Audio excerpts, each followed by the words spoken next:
Pakpak tayo ng pili. Pakpak pa tayo ni Isek. Pakpak tayo ni Henry.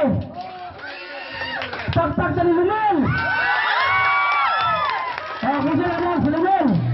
Pili o kipan sa Tagalina. Lumel o pili.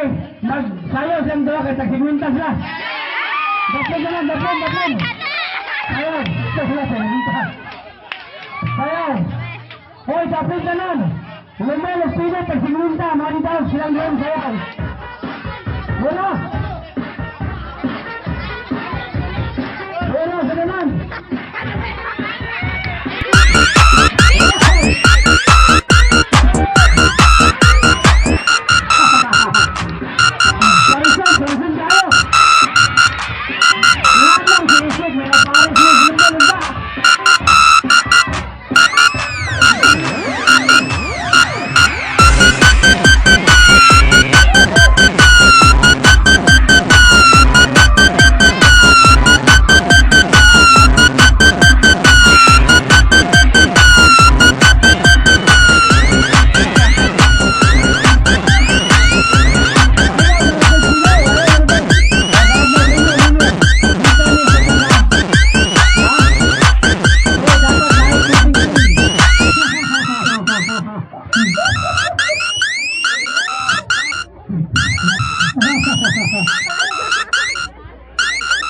Okay,